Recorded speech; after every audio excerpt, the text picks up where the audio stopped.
back to another exciting round of... Hey everybody, welcome back to the Fish Tank.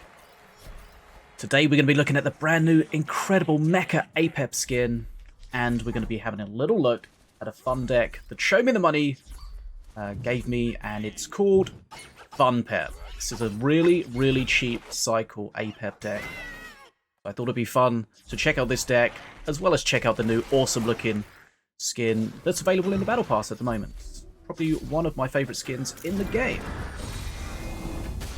So the whole idea of this deck is it's super cheap cycle. Lots and lots of cheap cards. We've got the Cage Prowler to give us a bit of extra value if we can get it to... I want to say hatch, but hatch is not. Spawn. We'll go with spawn. So you can see how cheap our cycle is here, and we'll see what kind of deck our opponent's playing. Remember, one of the things we can glean from our opponent is he's got those green things spinning around his master, so we know that that means he's got some heavy cards in his hand. Okay, Skritillery is not a great answer to the Cage Prowler because that's a 3 mana investment for me and a 5 mana investment for him.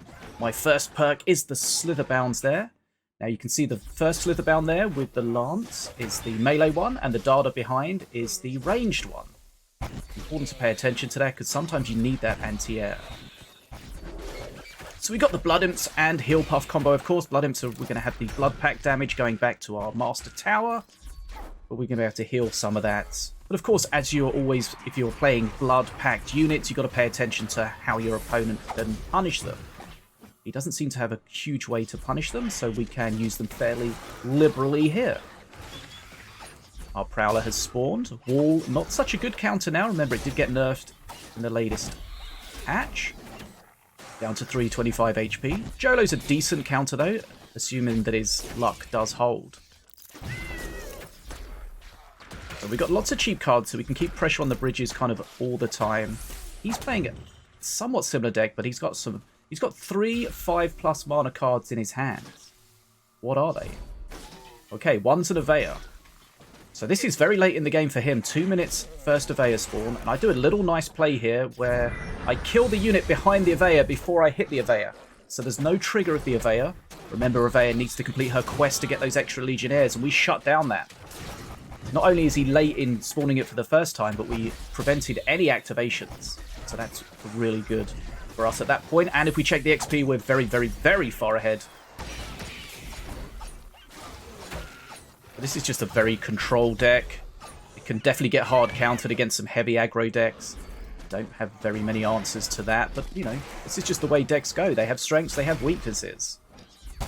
So I think he has City Watch. I'm not sure if he played it yet or not.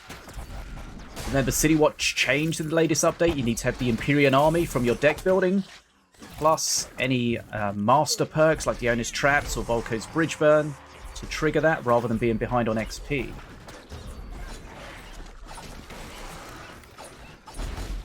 So we're at perk 3. He's only just got to perk 2. There's his City Watch. We're in a strong position. We've got our Heal Puff ticking. Blood Imps, we're still comfortably able to use those since we've got a lot of HP. We've got healing potential. And whilst the shield won't protect us against the Blood Pack damage, it will protect us from other damage. Perk 3, we've got a Chisma Boomstick. And that's a really frustrating card for him to play against.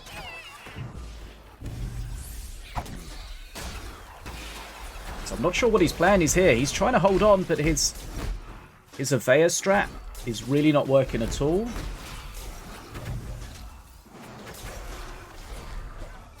And the Chismas fearing themselves back, coming back for another fight.